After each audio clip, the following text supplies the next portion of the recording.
These are just a few names, and there are many, many more. And I think that moment of recognition of those names is also a recognition of bodies and histories and lives that we have forgotten about.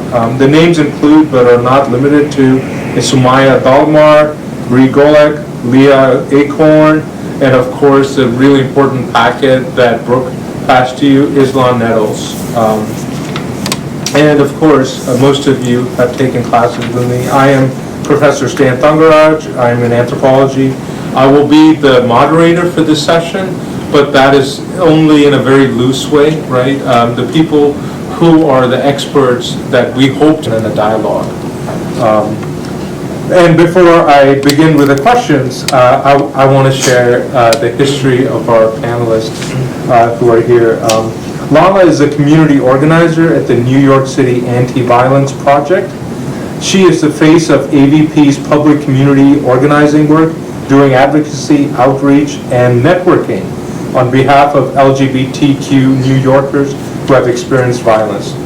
Lala also plays a key role in AVP's Rapid Incident Response Team, which responds whenever incidents of hate violence, sexual violence, or intimate partner violence impacting LGBTQ and HIV-affected New Yorkers becomes public.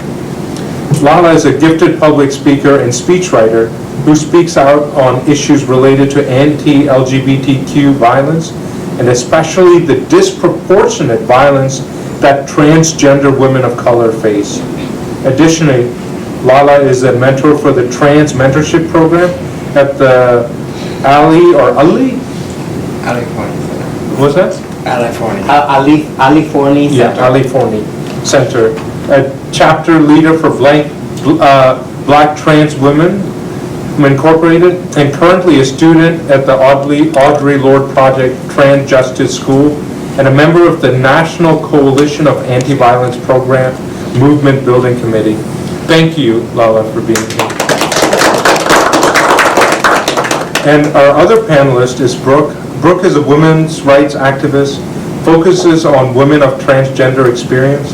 Brooke came to the U.S. escaping heavy bullying and her extremely Catholic family in 1989. But it's until 2009 that Lorena Borjas invited her to her support group that she was able to find the information and support to get the courage to start her feminization process and present to the world as herself.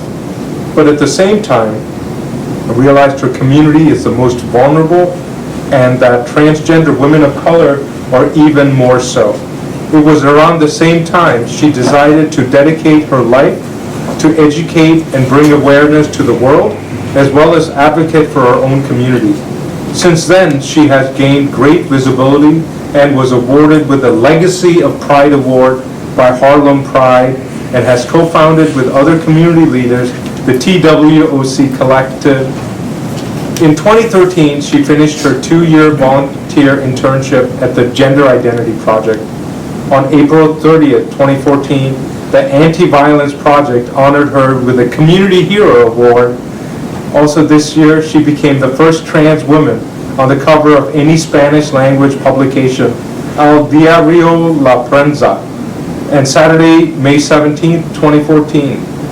Currently, Brooke makes herself available to all community-based organizations and is 100% dedicated to open the first community center for trans women in New York City that she hopes, and we all hope, will be open by late 2016. Thank you. So with that, it's a way in which we can connect the social movements taking place, how Black Lives Matter has become a platform to talk about advocacy for communities of color. And within it, there have been some fissures and gaps, right? And I think it's really important to see how post-Civil War, there were so many opportunities where Sojourner Truth and Frederick Douglass and labor activists were part of creating a much larger spectrum of freedom from slavery that also meant labor rights and feminist struggles. We have not gotten to that moment of coalition building at this most important historical moment. So this conversation is to get to know our amazing activists and to see what their visions and ways of a collaborative work can be. Okay. So my first question, please answer as you see fit. What are your professional and personal passions? My personal passion is that every trans youth of color has this self-era about themselves, that when they get up, they feel like they are an effective and an equal part of society. Because me being a trans woman of color, that's something that I struggled with all of my life. I've been a trans woman in the experience since I was 15 years old, and as of today, I'm 36 years old. Does that say that I'm not supposed to make it past the age of 34, but I'm still here? In my journey, it was trial and error for me. And with all of the accessibility we have to language and resources, there is no reason why youth are not feeling empowered. There's not any reason why they should feel scared. There's no reason that they should feel any questionable doubt that they don't have the support that they need, because the resources that they have available to them, I didn't have. So my personal passion for all of them to be able to do anything that they want to do. Anything that they want to do. The sky is a limit, just like everyone else in the room, the sky is a limit. Professionally, I'm always one to be in spaces where there is not a trans person of color. I like to be in the discomfort of situations, because I believe you cannot hold anybody accountable if you have not tried to make them see where you're coming from. I can easily say, oh, they don't like me because I'm trans, or we're not welcome there, or that is not a space for us, or they're not talking about us. But did I try to go into that space? Did I try to, change that culture within that space? So I'm always, wherever you see me, anywhere I can get myself plugged into, I'm about doing that, because that's where you begin to change culture. This is when you're in the communities, even the communities that you're uncomfortable in and that you're quote unquote not wanting to be in. For me, I didn't have a good time in school, so I'm still traumatized about school. I don't want to know anything about school, even coming here, It's just, that wasn't a good fit for me. And, for many, many years, on April 6th, I'm going to be 50. I used to beat myself down, why, I was denied of that. So professionally, I just feel like we all have so much wisdom. We can access so much wisdom within ourselves, and it has come from me a realization of knowledge or wisdom. So I totally embrace wisdom, and I wish a lot of more universities would actually acknowledge their students' wisdom, because now we have Google. You can get a lot of information. You can Wikipedia and stuff. So for me, I'm a mother. I used to say, I used to think I was an activist, but I am a mother, and these are my girls. And of course, like any mother, you want your daughters to be treated like everybody else's daughters, and to be, in a good place. I want us to own something. That's why I say I want us to have for our own community center, because we don't have anything. A lot of community-based organizations are very nice to provide spaces for us and stuff, but it's not the same like to having your own space, so it's very hard to convey this to cis people, because when you were born, and the first thing you saw was the mirror of your mother. You were able to see yourself in your mother. That's it. You have your aunties, your neighbors, everybody. And for us, to grow up with no mirrors and just, never to be in a safe space, it's like so many PTSDs that we need to start dealing with. And this is my career, to make every woman in my community aware that, take care of yourself. Take care of yourself. Take yourself time to find out what happened to you and where are you right now. Because a lot of women in my community, we are just charging on and on empty, So that's basically just my goal. Thank you, and I think both of your answers really get at how the most effective and powerful, transformative ways of social activism are to occupy the uncomfortable ground, right? To say that how can we work through this, the conflict and being tense and uncomfortable to really talk about shared common goals. And I think that's something that's been lost with social movements. So how did you get into this form of activism and social justice? And with that, were there other arenas of activism that were closed that made you get into this realm? For me, I've lived majority of my life in stealth, where my circle was small. Like, I didn't have, like most people, like my mother loves me, my family supported me, so, but I kept it guarded. I didn't want people that were kind of outed around me because I was from Detroit, Michigan, so it kind of made it kind of hard. And then where I moved in life, I just wanted peace. I always was told, don't make too much noise, don't be too much loud, just live peacefully, from other trans women that were older than me that, told me girl, just keep peace and do what you have to do. Get your butt kicked, you're trans, it comes with the territory, just deal with it. And went through life just believing that this is my life and I have to accept it. But I moved to Atlanta and things didn't kind of work out, and I ended up moving to New York City with a lover of mine, and it was an IPV situation where I just had to get away. My friends were I was pushing my friends away, I was pushing my family away, because they were you can't keep going through this. If you're not going to talk about leaving, then we can't deal with it. And I called 311, and they gave me the number to AVP.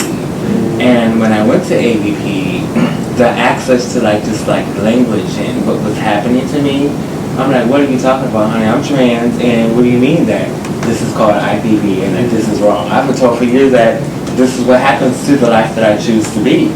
So from that, I just wanted to grasp onto everything I can grasp onto. So I became a crisis counselor on the hotline. I began getting in every community organizing opportunity I could, and going into the streets and telling my girls no, this is not true. Girl, come in. And through that process, I met Brooke and other activists that a lot of people don't even know about. Just getting plugged into what I needed to be plugged into, and plugged into each other. A sisterhood that for half of my life we didn't have, because we didn't have resources, and we just walked through life where we see each other in the street, but because of that comfort of society, of if you're comfortable and somebody knows that you're trans, your life changes. But that cripples you. That shuts out your voice. That shuts out your story. And making the decision to be out and vocal has been such a peace of mind to me. I don't care if you know, I don't care if you care. I don't care, because I know that me being out and visible helps somebody else to be able to come out and be visible. And, hanging out with my sisters like Brooke and Octavia and so many other girls in New York City, it's really a sisterhood. If I'm having a bad day, I can call them. If they're having a bad day, they can call me. It's a sisterhood that no one else would understand. In the gay community, there's so many different acronyms, but they have that support, where we don't have that support. We go places and we can't get the proper services. We get a Band-Aid, that's a temporary solution that's really not the truth. We have age restrictions where we're able to service you until you're 24 years old, and then you put it upon us to have to tell them we cut you off. And then when the services are cut off, it's me and Brooke that has to call around and see which one of the girls can let them stay somewhere for the night. Or we're sending money to somebody to get a girl a hotel or get them a ticket to come to New York City to get in the shelter. That's not what you're seeing. You know, it's like we're a community that people don't see about. Like, we look out for each other. Like, whatever we can do. Like, we call around, we have Facebook messages all the time that people don't even know about. You know what I mean? Always we're in chats that you're going through your life, but we're in an inbox triaging one of our sisters because they're going through something. They're going through an abusive relationship. They're getting kicked out of the shelter, or they're going through hate violence, or they've been raped, or they've just been incarcerated. Like, all of these things that everyone in society just puts a Band-Aid on and tell you, oh, we can't fix it, or we can't help you, or there's a restriction. And that's the problem, is that the community does not see the value in our lives. And when everyone is not as strong as me, and I don't consider myself to be strong. I consider myself to be just a survivor. And I'm just living life with the skills that I have, and I have no choice but to go on. Because if I don't, then everything that everyone said I wouldn't be, they win. So we have to invest and show trans people, especially trans people of color, that they are valued, that their opinion counts, that we generally care about where you're going. Like, it's not like they don't want to go to school, but let's be honest, what opportunities for schooling do they really have? Not, you know, if they go to school and say like they get accepted and everything, you actually think they're going to make it? They're going to be harassed. The teachers are going to misgender them. They're not going to be able to go to the bathrooms. How can you be wanting to get a degree if every day you're stressing out, am I going to have to fight? Am I going to have to explain to everybody I'm trans? Am I going to have to every day correct the professor? No, it's ma'am, not sir. That's stressful. Plus, on top of that, you're homeless. So you're trying to find somewhere to sleep, but you're trying to keep your grades up. You can't get a job because no one's going to hire you because you're trans. And if you are trans and they find out, they're going to fire you. So all of these things play part into what trans people do. It's not like we choose to be oppressed. We didn't choose this. I say this all the time to people, why would I choose to be a trans person of color if I knew I couldn't get a job, I wouldn't have a degree, I wouldn't have $1 million man on my arm, I wouldn't have the Hollywood dream. This is not something I'm choosing to make you upset. I'm choosing to make my life difficult. This is really who I am. And if I'm choosing to be who I am and still suffer oppression, it's like, come on. Well, Miss Perry knows. Actually, Harlem Pride, I think, is instrumental. You know, I give them a lot of credit for my career. They just, like, you read it. I got the award in 2013, and you know, kind of like until that, at that point, it's just kind of like when you go doing stuff, and it's like anybody will notice, stuff like that. I was doing activism, but you know, my story, like you read, I was very. This is a part also why I didn't go to school, because I used to dissociate a lot. So it's kind of like that you know, that defeats the purpose of being in school. So I think I'm kind of like going there now. No, so it was not until I was like 44 years old that I started going to groups, and you know, and just started clicking. And it was not until I learned, it's like, you know, bodies are not gender, and I was just like, oh, so I'm not crazy, like, you know. And at that age, it's very, very surreal. It's like, I compare it a lot to slavery because, you know, it was just, it's very horrible. It is very horrible to have someone try to survive, you know, repressing all kind of gender expression and stuff, you know. You know, like I tell people, my mom used to beat me up almost every day, but, you know, I'll never be able to prove it. But, you know, I think it's like they know, and a lot of times in my family, they wouldn't even say anything about anything that it wasn't like Catholic and stuff. So it was easier just to beat me up, I think, if I did something. And it's very hard because, you know, to understand what did I do wrong, and it's just like, and then just like you end up being everything in me is wrong. So So yeah, that was a surreal evening. You know, it feels so good. Not because of the award, just because you feel like being seen for the first time. You know, it's very surreal. Everybody wants to see. You know, before that point, everybody wanted to see whatever they wanted to see. You know, but they didn't want to see a woman, and just like it didn't matter. You know. And it still happens a lot. You know, a lot of our sisters go into like, you know, thanks to RuPaul and all that stuff, they think, oh, there goes some entertainer. You know, it's like they actually got ahead of us.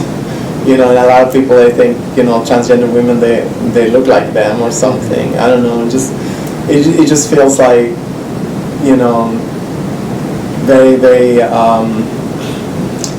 you know, a lot of people, they expect a lot, especially going to like a gay club and stuff like that. It gets unbearable. But I mean, what was the second part of the question? What were these other, you know, places of activism that were closed off that made you choose this kind of activism?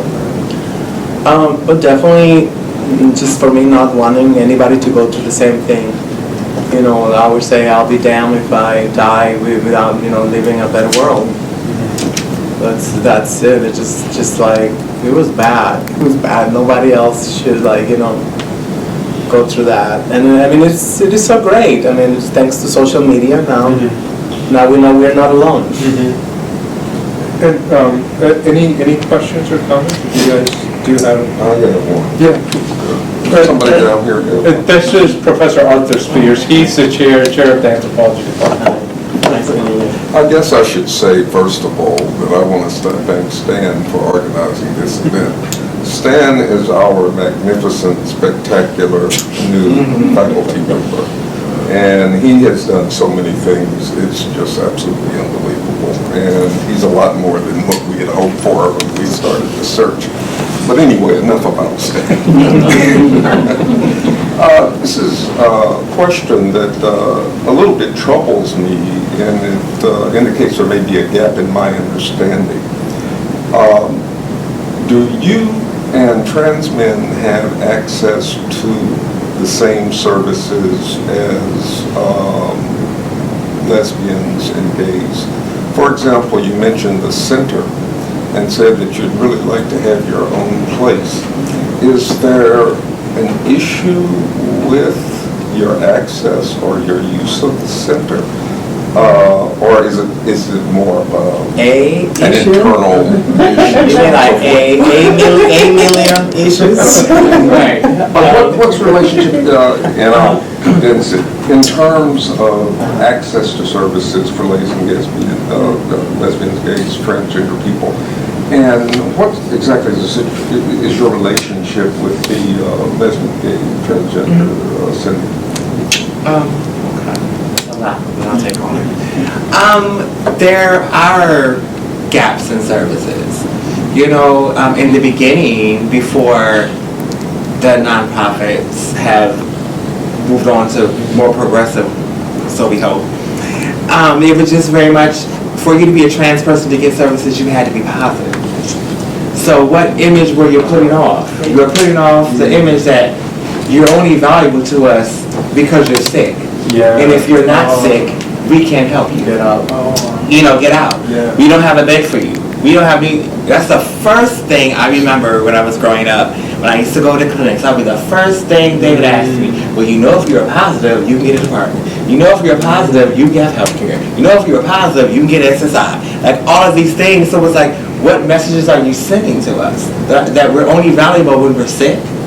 That we're only, so you're telling me to practice all this inappropriate behavior with the hopes that I can get sick, because if I, for some, everyone's not as strong as me. For some, they behave in their mind, well, if I get sick, I will get what I need.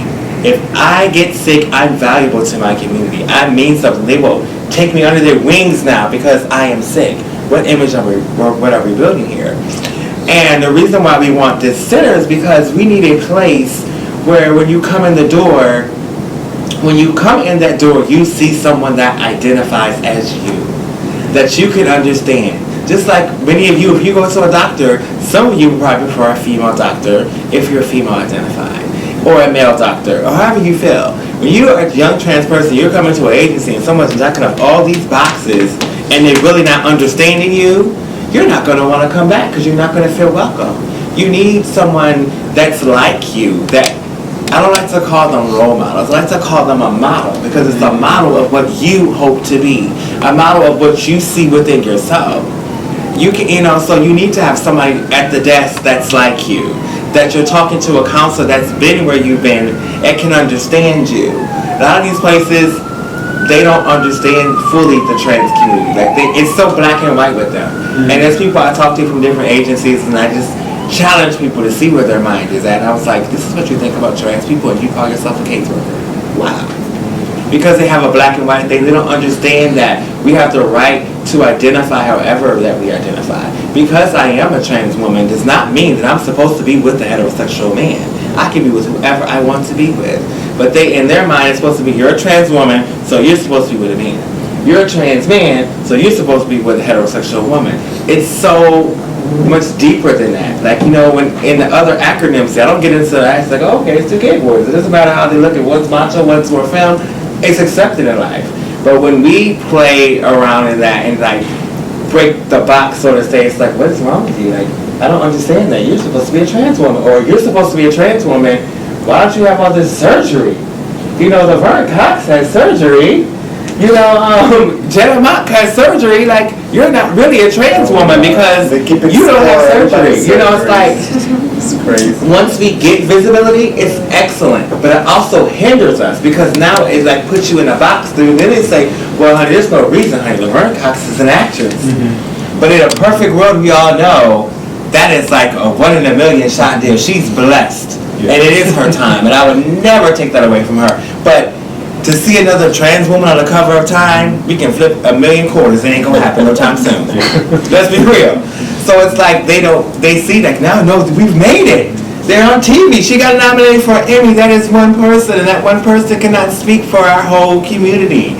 And they try to like lump us in that one box. It's so much still going on. Tokenization. Yeah, it's like the tokenization. Like it's like they still don't understand that it's so much deeper than that. It's not about us like wanting our own. It's the fact that we need to have our own.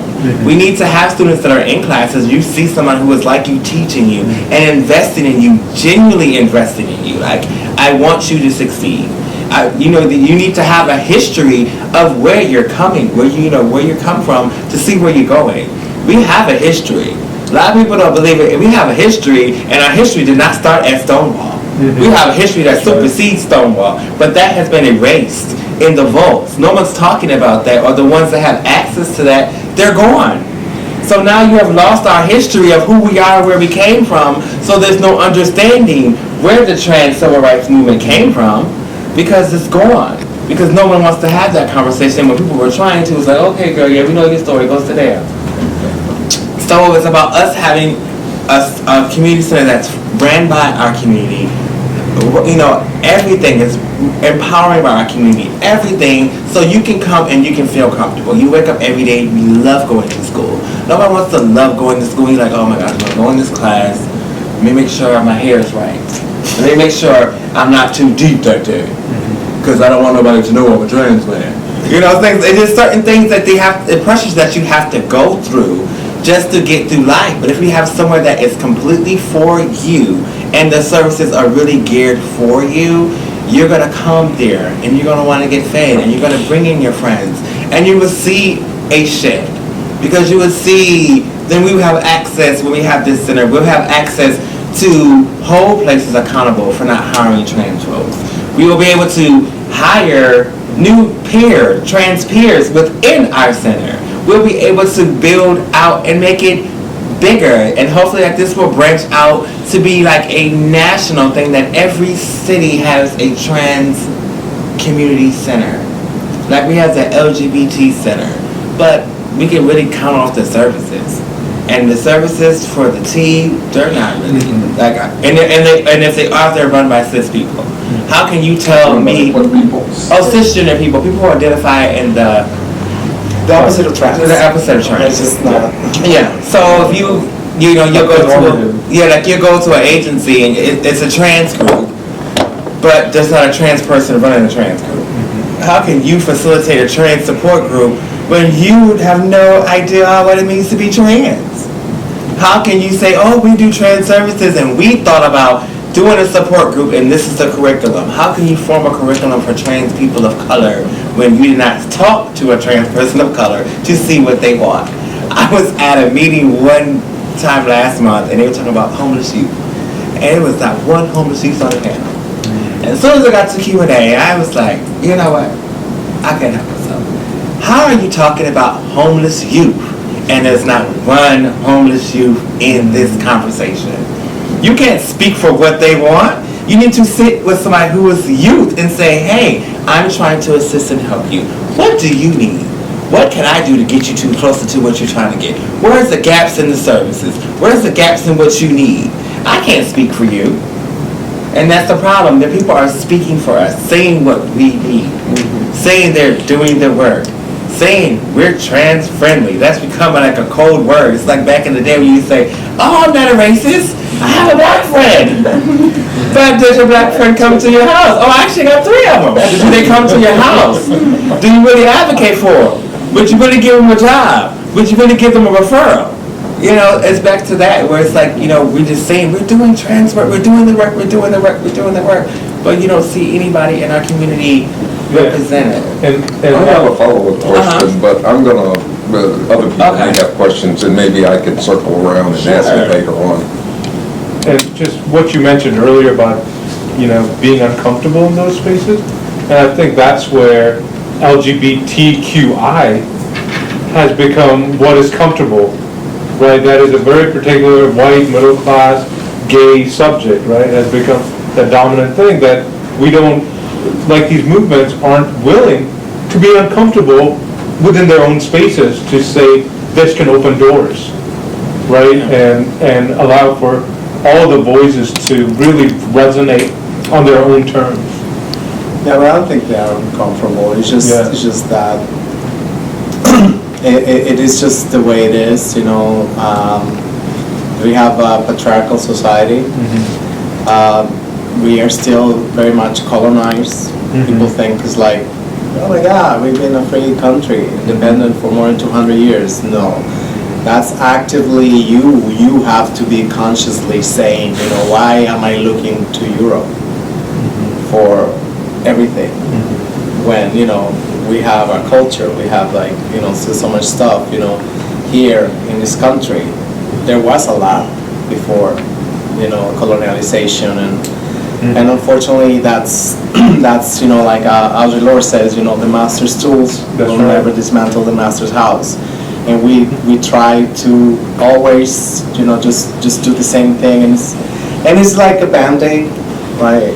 Lala said it's just not. You always have to ask yourself, you want to trim some of the branches, or you want to like weed it out from the roots. You know, just get it all out, and that's, you know, nobody wants to do that. You know, everybody trips with the stone, but nobody takes a, you know. So it is a lot, and it's not just about having a focus group and getting 10,000 trans women, because, you know, it takes time. It takes time, and that's what people are not willing to give. It's like, I think less and less, you know, I think Caucasian people, they have less and less minority friends, if they have any. You know, nobody wants to be our friends, that's for sure. No, that's for sure. I like, you give interviews, whatever, and it's like, I would say, you know, Tim, the guy who wrote this, you know, let me invite you. We're gonna have an event. It's gonna be a fundraiser. You wanna come? Booked. Very, very busy. And it's like, I know him for almost, it's gonna be since this is how we met. Yeah. And I don't know, he's just very busy. And it's like, you know, he always asks, you know, because he always sent me the email, you know, I don't know if you got tagged one time. You know, it's like, oh my God, what can I write? How can I write about, you know, because, you know, within, from June 2014 to December, 14 transgender women of color were brutally murdered. So So it's like, how can I, like, I mean, it is kind of impossible, you know. You have to actually spend some time, and just like, you know, they think it's like, you know, kind of like Cesar Milan. But you know, from us, they're going to be like, in 2 seconds, you're going to get to know our entire community. It takes time, and you know, I mean, it's just like, that's why, you know, if you don't own property, it's just going to be a lot harder. You know, we need to have our own place. Did that answer your question? I'm sorry. It answers, you know, there's never a full question and there's never a full answer. Right. Yeah, it's serviceable. I'll ask, if nobody has a burning thing they want to go with, I'll ask my follow-up question. Is that okay? Does somebody have a Don't be burning? shy. Because he's the chair, you don't have to be afraid. Don't be With this shy. page. Like I always tell people, at any time, in any place, like, ask whatever question that you ever wanted to know, because I may be the first trans person of color you've ever been in contact with. So I want you to know anything that you wanted to ask, so when you go into the community and you see one of my sisters, you know what to do. That's what I want to do. You know, that's what I'm here for. I don't want nobody to say, oh, I don't have a trans friend, I don't know how to talk to them. Well, you don't know how to talk to them? I tell them all the time, well, there's so many of us on Facebook. Just hit us up on our inbox first, say hello, my name is, and start there. You know, you have to sit down with, oh, I don't know how to do this, I don't know how to do that. Then that's like not helping the problem. And like right now, you know, yes, it's hot. We're a hot item. We're a hot ticket. Like, everyone wants to write a trans story. Everyone wants to put us on a news feed. But what are you doing for us? And our community, we're seeing that. And that's why you see our own community starting our own stuff. We're not asking anymore. We're taking. We're taking. We're not going to ask you, could you build us a space? We don't care if we got to have it in Brooke's apartment. We're going to have a meeting. We're going to mobilize and do what we need to do for us. We're not going to ask you to feed our sisters. We're going to feed our sisters. We're to the point where we're not going to ask you anymore. We're going to take you. And if you're getting funding for our community and we're not getting the funding or we're not getting the services, we're going to call you out on it. We're not asking anymore. We're taking. We know that it's, this year alone, it was 8 deaths. So this is a state of emergency for our community. We're not going to wait on the community to save us. We have to save ourselves. It's our responsibility to be accountable to our sisters and our brothers. We can't depend on you guys. And we know that. And that's why sometimes when you see trans people, they're very dismissive. It's not because it's because they know, what do you want from me? You want me to come into your agency? You haven't been asking me to come. Is there a grant coming up? You need to say you have a new trans friend. You need to do a new article. How am I benefiting from you? And that's what it's becoming, because we know. We spot you a mile away. What do you want? You ain't been here on Facebook. What do you want? You want me to come? Really? Why? What's the nitty gritty? And that's what it's becoming when it shouldn't be coming. You know, you should be doing it because it needs to be done. You know, if you're saying that you serve the LGB and the T, then just like you can tell me about the gay services and the lesbian services, it should be no question. What are your transgender services? Oh, I need to know what you're doing. Besides saying you do a group and you feel like, I'm doing something, I did a group. But after the group, you send the girls back in the streets. You gave them a Metro card, that's nice, but they gotta eat, they ain't got no job. So what really did your group do? You had a group for 3 months, and you got this meet and you talk. After 3 months, you do an evaluation, what process has changed? If the girls are in the same spot they was when they came in your door, you really did nothing. Sorry, what was your question? It's this. I'm thinking about the situation of oppressed groups, discriminated against groups historically. History is an integral part of anthropology. And one of the things I'm thinking about is the black struggle. I could use the women's struggle, but I'll use the black struggle. And one of the things I was thinking about as you were talking, particularly in response to my question about getting services, is what the black community has done. And in the early days, going back to the 18th century, for example, with religion and churches, the black community withdrew and said, we need our own. We have to have our own church because there's no way this can work within a predominantly white church. And even if we have to meet under a group of trees or something, we have to have our own thing because that's not working. Now, if we come forward, we see that the strategy nowadays is for black groups to say, okay, we have something in common, and I want you to provide me as a black person with services just like you provide to other people who are in the same situation. So, for example, to translate that into my original question, there's a center that serves people who are branded as different in some way related to sex. And there's a center. There are two attitudes you can take toward it. The one attitude is, given the way you are, you cannot meet my needs, so I'm going to build my own. The second attitude is, I'm going to struggle to make you provide me the services that you should. And this is sort of the attitude, from what I understand, that lesbians have taken, and more importantly, that black groups have taken, Asian groups, and so on and so forth. So there are two strategies, and I'm wondering what you're thinking about, not necessarily thinking one or the other, but working on both at the same time. I mean, I'm not going to say that the LGBT Center is not doing anything. Like I say, there's the Gender Identity Project. Like I say, they give 8 to 10 counseling sessions. They assess the women, and then they give referrals depending on what are their needs and what kind of insurance they have and stuff. So this is actually came out of Christina, which is the program coordinator at the Gender Identity Project, and it's a separate from the center, but they can use their tax ID to collect money. But thanks to this, there's a lot of services in Spanish, which is like, it's a big challenge.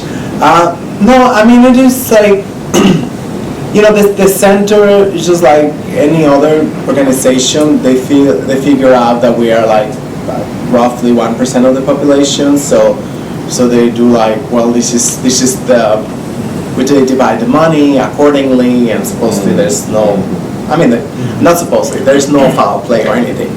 It is, but the thing is that they are not able to see, you know, like, we've been oppressed for so long, you know, that, you know, we don't have any safe spaces to transition.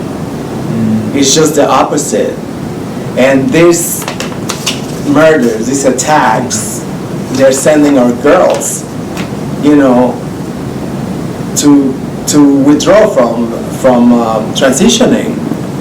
You know, most of the women in my community, they're just like, you know, they're dreaming on, you know, achieving whatever, you know, so they can go under the radar and live a life like everybody else.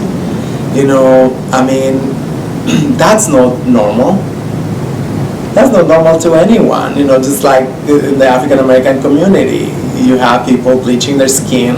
Is that normal? So it's like, so they're not really giving us allowing any more like space, you know, to like, okay, so especially now with social media, we should be anticipating a lot of more girls coming out, you know, as trans women and seeking medical attention and stuff. But no one is anticipating that. It takes me, like now, it's like, it seems like all these people with the college degrees, they don't think that. Why it's like they should be exploring the population the way it did with gay people. Gay men came out in droves, and they have 2-3 TV channels now. They have, you know, all this stuff. They get married, whatever, blah blah blah. It's like, you know, and they anticipated all that. They have, you know, even now a lot of divorce court lawyers because they're anticipating divorces and everything. But when it comes to us, since I mean, it's you're blindsided. because you have so much privilege, it is so difficult to explain, why it should be someone like me to greet me at the front desk to begin with. Now, don't put a gay guy saying, "Oh, girl, you look great today, work," and it's like, wow, it's just like, and then you see a cis woman and they talk to them totally different. It's like you go, wait a minute, why are you talking to me like that? They really can break it down very easily, and without even them knowing it, So it is a lot to, you have to actually try to put yourselves in our shoes. How they like going anywhere. I mean, I always say at least African Americans, went home to an African American family. And it's just like we don't have a safe space no matter what. The homes sometimes are even more violent, I don't know if you heard last month, this woman in Ohio, she was stabbed to death by her own father. And he was like, I mean, it is just, there's no safe place. There's a study, do you have a marker? You didn't bring a marker for the board? No, sorry. Well, if you can write down, it's a study, it's called Injustice at Every Turn. It has a lot of information. It's one of the biggest studies that has been made and that has been created. Thank you.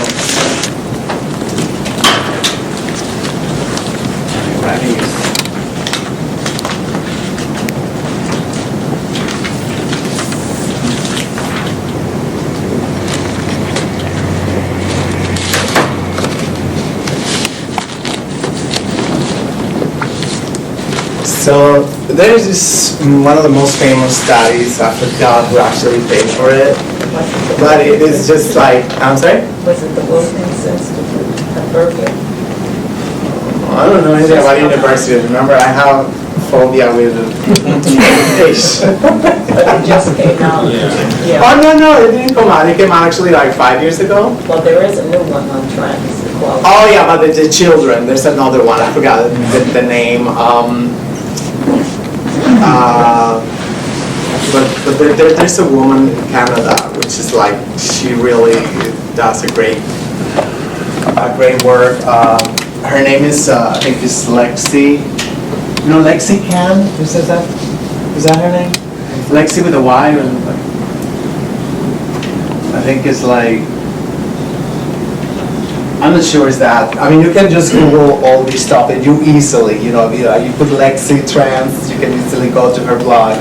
And she has the latest study that it came out on how children from a very, very early age, which is kind of like, it only reinforces, what I was saying about my mom beating me up, because, your womanhood, it shows up at a very early age. And if your parents is like, they see that, they're gonna be like, they get really mortified because they think it's like, oh my God, there's something really wrong, and God forbid. So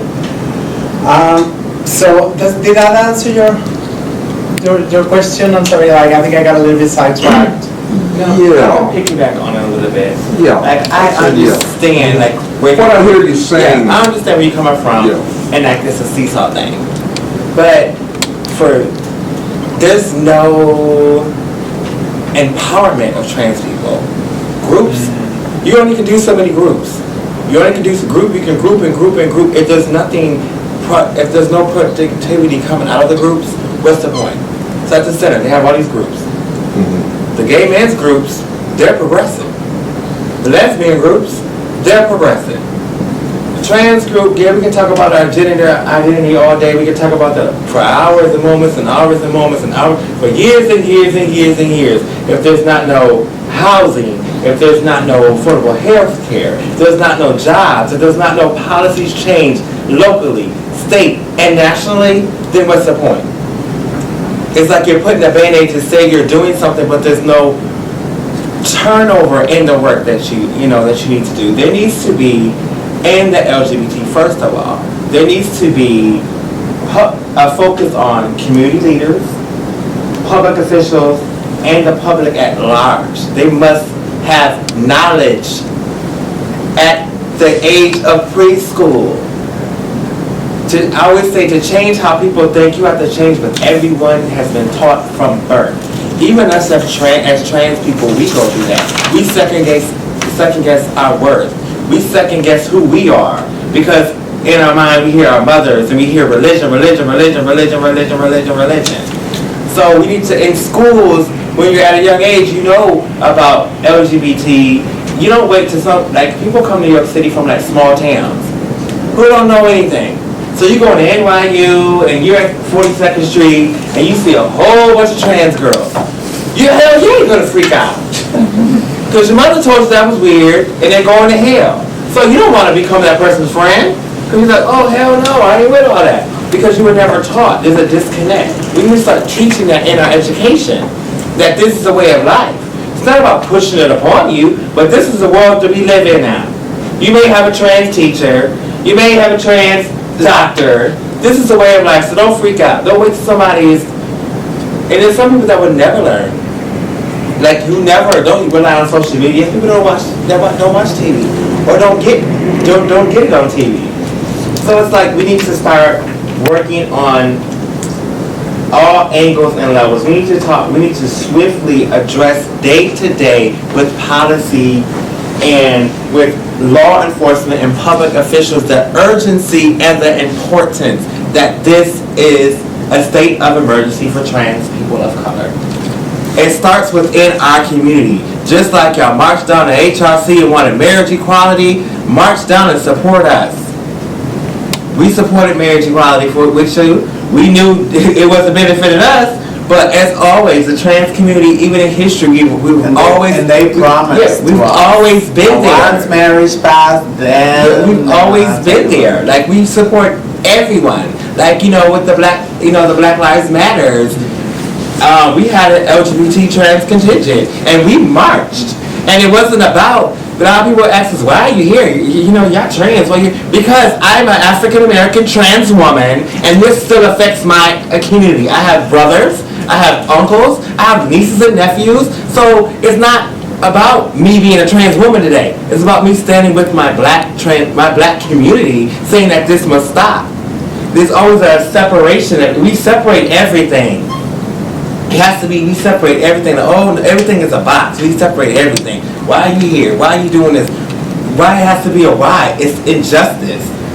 And that's what it's about. It's about all of us, this is wrong, coming together collectively. And a lot of times, statewide and federal, on that level, sometimes it gets under the radar because you have like these people that's, it's not affecting your community because I have LGBT friends that work at the center and they say they're doing this and they say they're doing that. If our community's not saying this is what we need, going to funders and say, it's cute that you give me money for groups. That's cute. But I need money so I can have a GED program for trans people of color where they can come to school and learn and not feel oppressed and start wanting to skip school. I want to have funding so they don't have to go to HRAs. Back to work program. That is horrible. That back to work program is horrible. If you don't go, what happens? You get cut off your Medicaid and you get cut off your food stamps. You need to change and build spaces where they can go and know that they're going to have the support they need. Not say, if you want your food stamps, you're going to have to go in here. You're going to, butch up, do what you have to do.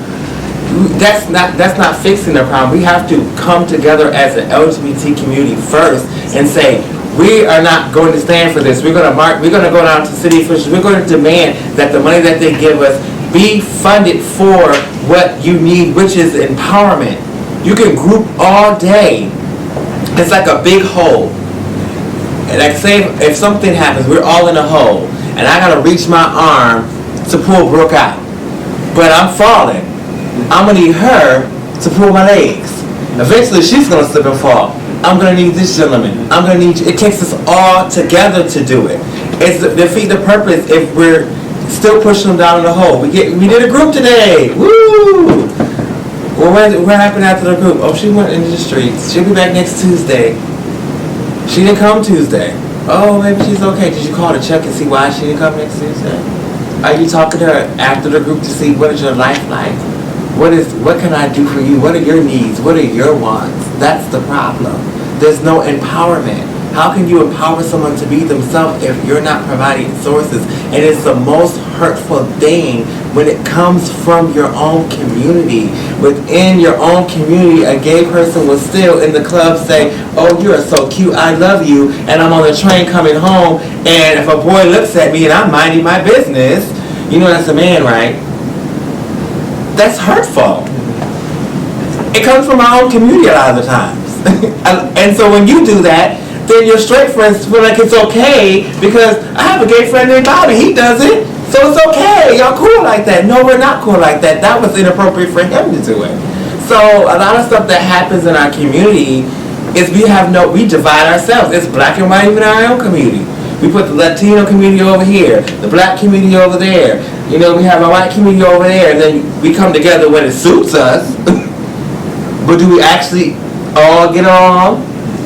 No. And hey, in every movement, did everyone ever get along? You had Martin Luther King and Malcolm X. 2 different ways. You had the Black Panther movement. 2 different ways. But one thing that was always effective, they all was on the same common denominator that we needed all equal rights. And that's what we need, everyone to be on the same page. It's okay.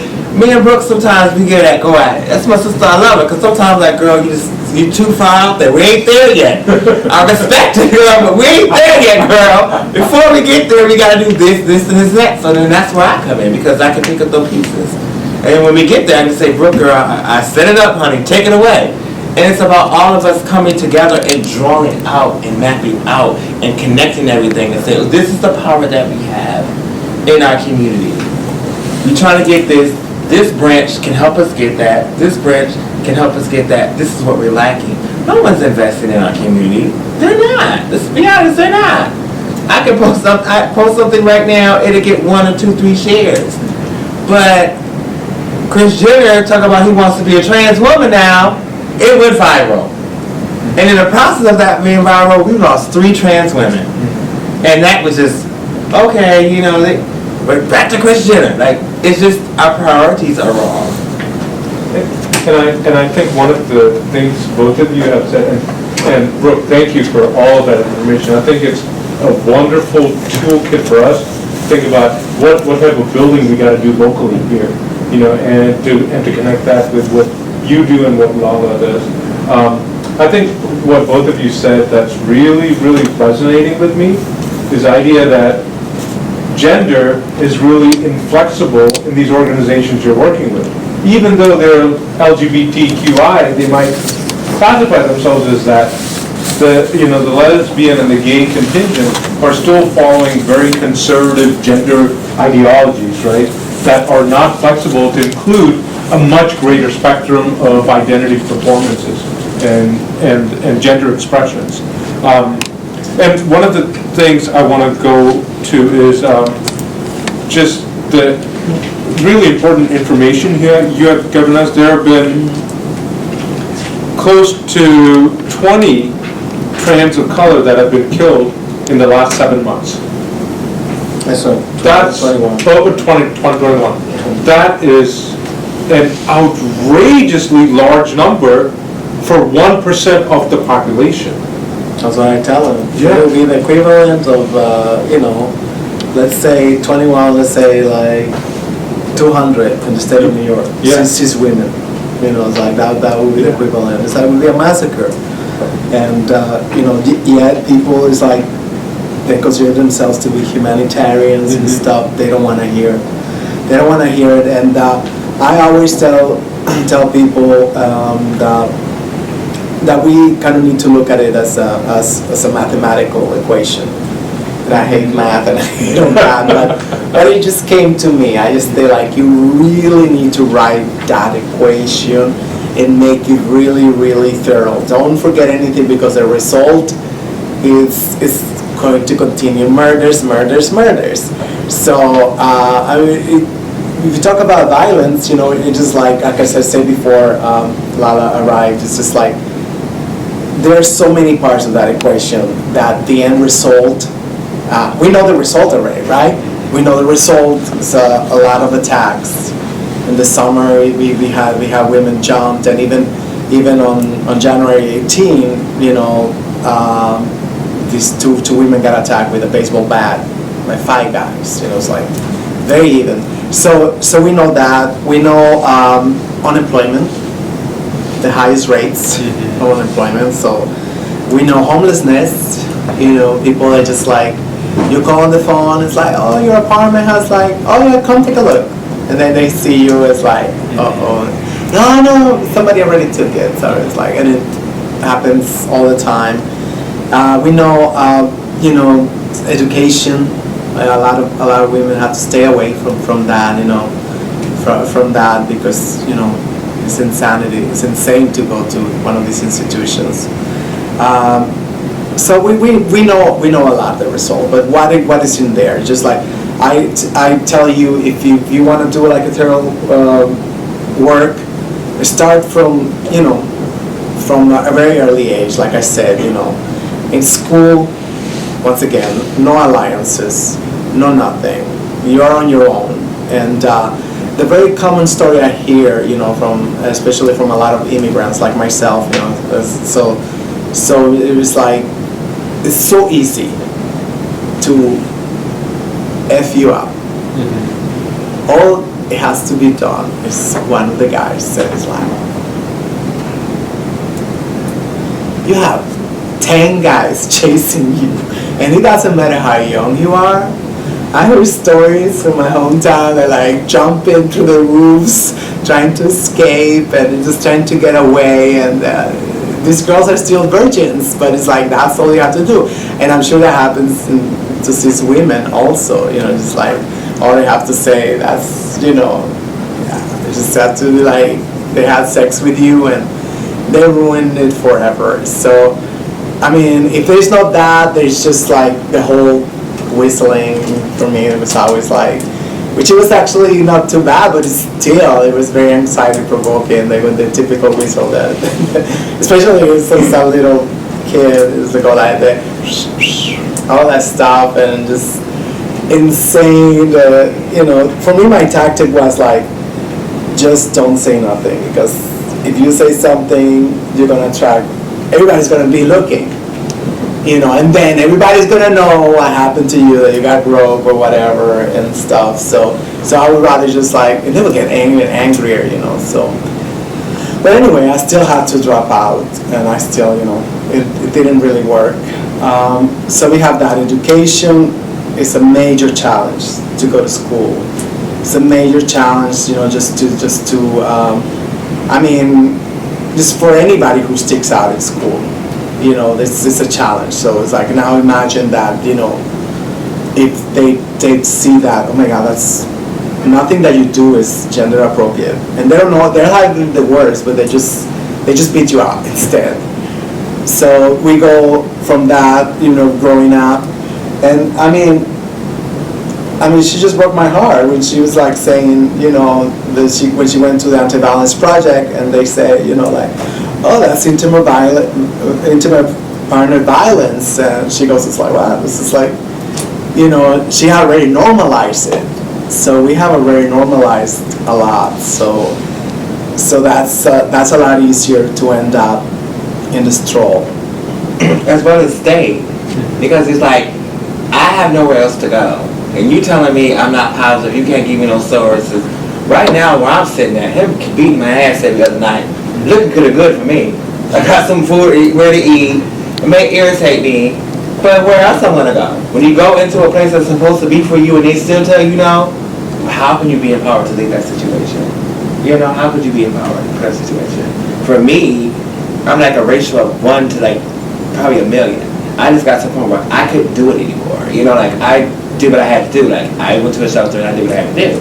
And Lord and behold, I have a job now. So I believe that I'm aligned in my purpose of what I should be doing. But I had the courage to do that. It was still very hard. Don't think I went through hell in the women's shelter system. Went through hell, and I had everything crossed. My ID says female. I've had my ID changed for years because I've been got that taken care of. Because when I moved away from Detroit, wherever I went, I wanted to respect me as who I was, and they still tried it. Oh, that's a fake ID.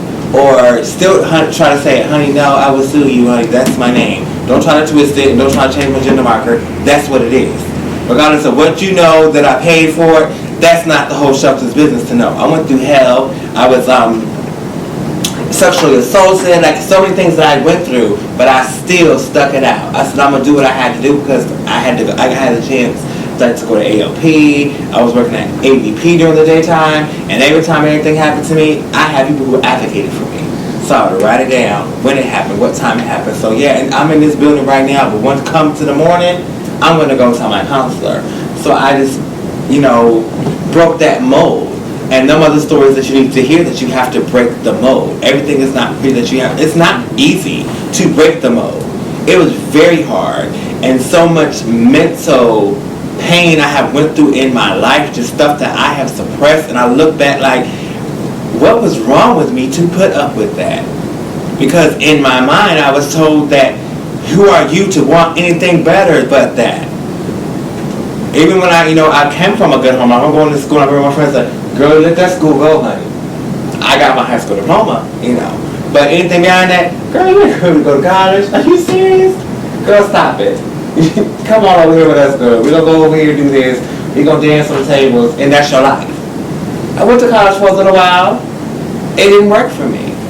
Because I couldn't deal with it every day, like going against the grade. I just got tired of fighting. Like I would wake up like, oh, darn it. Can you be specific about your college experience? When I moved to Atlanta, because I had to get away. I knew that I could not be me in Detroit, Michigan. Like I could, but I grew up in my neighborhood where my mother grew up and my aunts. My principal was the same principal my mother had. So it's like when people came in the neighborhood, I was the local weird kid, the local trans, even as I grew up in age, I still had that stigma. And my siblings are always fighting for me, and my brothers are like, I don't want y'all life being to defend me. You don't have to defend who I am to nobody. So I knew if I wanted any peace, I would have to leave. But for me to leave, I had to have a plan. My mother wasn't just going to let me leave. It's like, okay, you leaving and going to do what? So I said, okay, I'm going to school. I'm going to school down the south, Got into a school or whatever. I went to Brown Mackie College of Atlanta. And from day one, it was just it was already nerve-wracking because I was moving to a whole new state that I knew nothing about. And even though everybody hears about Atlanta and it's so wow and popping, trans women in Atlanta, we are a fetish. We are a fantasy. We are the ones you can play with, have a good time, throw some money, and that's it. We are your secret. We will be kept. They'll keep you in a mansion. They'll spoil you, all of that. But you are a secret. You become someone's sexual object. That's when you get into more sexual abuse and IPV, and that becomes normalized, because you're getting so much money, and you're like, I'm making it. I got my course bags, I got Benz. Honey, he whooped I don't care. I can sleep with him and his friends. I don't care. And it becomes that. And then when you grow old, or you get too mouthy, or you bring your friend around. I'm done with you. I want her now. So to the streets you go, and that becomes your life. So I was. You want to know my college? Oh, no, I know. For the sake of time. Yeah, I was like, so I went to school. I was excited to go. Like, okay, I went to school, and they're doing roll call or whatever, and then the teacher says my name, and I raised my hand and we're like, no, Willie, what's your name? Is this a typo on the paper? And I'm like, are you kidding me? So I'm like, no, that's my name. So when that happened, other students wanted to know. So we go on break, and I just hear everyone whispering oh my gosh, there's a man in my class, there's a man in my class, there's a man in my class. So I went to the dean, and the dean was like, well, this is new, it's a new culture, you gotta get used to it. I have to get used to it. You're gonna just give it a week. So I was like, I went home, was upset. I was like, this is persistence in me. I'm gonna give it a week. I'm just gonna see. I'm gonna step on faith and give it a week. By the time I went to school that next day, everyone knew. From the train ride, walking through the campus, I was like, I cannot do this. I just left home to get away from this. So I never went back.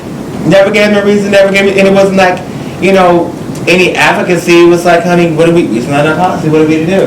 We're in the bathroom one day, they flipped. I said, so I'm supposed to go to the men's bathroom? So I played the game with the men's bathroom. You just want me to go? I'll be funny, I'm gonna go. Go in the men's bathroom, the guy's coming to me, oh, you can't go in there, you just stuck with the men's bathroom. Well, you don't want me in the women's bathroom, you don't want me in the men's bathroom, so where the hell am I supposed to go? You have to wait till all the women come out the bathroom. What year was this? This was back in like 1997. What was happening now? It's still happening. Yeah, it's I still have friends in happening now. college, I don't know. They really take, I was gonna finish the whole thing about the equation before, it's gonna try to like, you know, but it just like, you know, our families most of the times reject us completely, or at best, a lot of times they're very toxic. I have a lot of girlfriends that they love their family and then they're like crying and stuff, and it's just like, but it's just my mom, she can call me whatever and stuff, and you know, they go on tailspins all the time. That's why I don't talk to them. You know, I don't have a substance abuse problem, thank God, but you know I could just talking to them, and I've seen my friends relapse after a conversation with their parents. So there's that. There's the fact that growing up, like I say, with no mirrors, you add that. Especially, you know, when it comes down to African American women. So, I mean, that already. Being a woman is no picnic. And if you happen to be African American, you know, now imagine a trans experience. That combination is just like, you know, and it's just people gravitate to whoever they think is their people, whoever they think they look like them. And at every event and at everything, you know, just like it's the same. We always end up in one side of the room. We always end up in a corner. Nobody talks to us. So it's like, and there's a lot. And I really wish that there would be like studies and stuff that they can really add all this stuff up, and so they can people who have more understanding, instead of like, you know, we live in a rape culture and always victim blaming and stuff, you know, just like, you know, but one of the pieces of the equation that for me I think is really, really lethal is that, because I've seen it, that, I don't know if you've probably seen it, I don't know, social media pretty much they put you like kind of like the things from the horses. They really don't, unless you have a lot of transgender women friends and stuff, then you get to see some other stuff. But there's a lot of videos of transgender women of color, you know, getting into fights in the subway and the street and whatever. You know, like it has become like a national sport. You know, it's kind of like always one friend starts to, you know, to call her something, and then the other one holds the phone from a distance, and then it's like you end up being on YouTube. So it is a whole like so and the whole reason that no one actually, to me I think, is because no one intervenes, no one like, you know, it's just because they all see us as sex workers, and sex work is illegal in this state. So, and people, they always just go like, doing something illegal, you know, so it's like, what do you expect? That's illegal. So that totally, you know, I mean, it's just the worst objectification. Any objectification is horrible, you know, but, you know, every time for a woman, you know, just like, you know, to be called those words, you know, what I'm talking about with the W, the whatever, the B word, all this stuff, these are, because automatically men, they don't think of you as a human being. You know, I mean, I'm gonna say it this time, but they call you a whore, that's it. It's just like, that's not a human being, right? They just see like, you know, that's what they always say, you just bring, they're having a party, don't forget to bring the whatever, and just like another. So it's a totally dehumanization, and it's from there, it's like, you know, it takes seconds, but then you can get killed or beat up, because it's not like like saying, like, oh, nobody, first of all, if you have a problem with your womanhood, that's it. That's another risk. It's every time, I think it's safe to say that 99% of our sisters, one of the last few words they heard before they got beat up or killed, it was like, that's a man, or, they just like kind of misgendering you, or the B word, whatever. Nothing good comes out of that, especially if you're in a public space, on the street, so you don't know. So it's like, there's just all kinds of violence I'm talking about. Tokenization is really violent. When they like, if they happen to be, two trans women working, they always ask one to talk to the other one. They always make you responsible for the other one's behavior. They always make you, it's like you have to really make sure that you're really looking at what violence is, not just, there was an article somebody wrote, I don't know if you know who wrote it, for TDOR, for Transgender Day of Remembrance last year. And I haven't got a chance to read it, but the title is like, ignoring us while we're alive, remembering us while we are dead. And that just sums it all up. And it's just kind of like, people might show up, but, when we're alive, it's like, I'm sorry, what are you going to say? We are running a little, I think that we've run out of time for such an incredible discussion. What you both have shown us is that, for all of us as students, what we need to think about is, what is it that we make certain community do the work of gender, right? So if you're transgender, the assumption is it must be the transgender community that must do that work for freedom and for rights and for spaces, when if we're all part of this larger community, it falls on us to do that work too. And I think that is what you're making it so clear to us. And I was wondering if you could just end with the last question that I'm going to ask you. What could radical coalition building and solidarity work look like for you? Well, I'm glad you did that, because I wanted to end on a positive note, because it always has to get bad before it can get good. Thank y'all for coming. Go for next class. But if you are somebody with a trans woman of color panel, make sure you check out those hashtags. There's a lot of information on those hashtags. The beauty of that is like with the Islam Nettle thing, like we mobilize so fast. So like Brooke and then Harlem United, like I worked with Harlem United multiple times, like before. It was because of this incident that we reached out to each other and we went in the streets and we done outreach and we done things. So it let me know that there are people out there that are interested. But the thing about it is that we need people with the power to actually change things to get on board. Because we can mobilize together, but if we don't have the full support of all the community, the ones that are the power hitters, then that's where the rut is at. Like we need somebody who can actually shift some things to be a part of the coalition. Someone that actually can make some things shake up, and like and my agency is a part of doing that. Like, I'm blessed to go to work where I have 5 trans women of color, and 4 of them are in client services. So I know when my girlfriends come in, I always refer them, to one of them. They're going to have a trans woman of color being their counselor and guiding them through that. So I'm blessed in that attribute in my job. Like, in AVP, we're always looking to hold people accountable. And we're always in the streets when it comes to, and I always, hit up Brooke, hey, Brooke, we go into a rally, or Brooke calls me, girl, we need to do this. And I just tell my boss, Shelby, this happened, and they never tell me no, they run with it. Ask me, what does Brooke need for support? What does the community need? So I'm blessed in the attribute that my job does do that. But there are other agencies that don't do that. So it's all about us all getting together and being on the same page. You can't mobilize if we're all separate, because when you're separate, politicians are very sneaky. Then they'll say, well, honey, I work with this LGBT org, and they said that's not an issue, so y'all just complaining.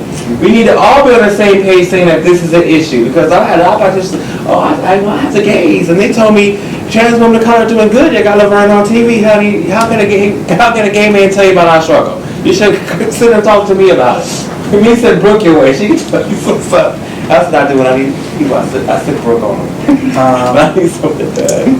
Well, I mean, like, I hope this is for me, like, I think this is coalition building, and people taking the time to actually listen our stories and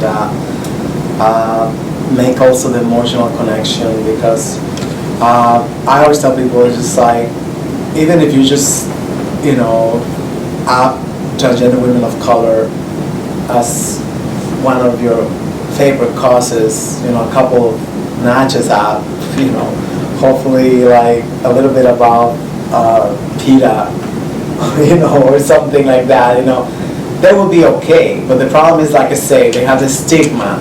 They think they're saying that we are all sex workers and we're all this, we're all that.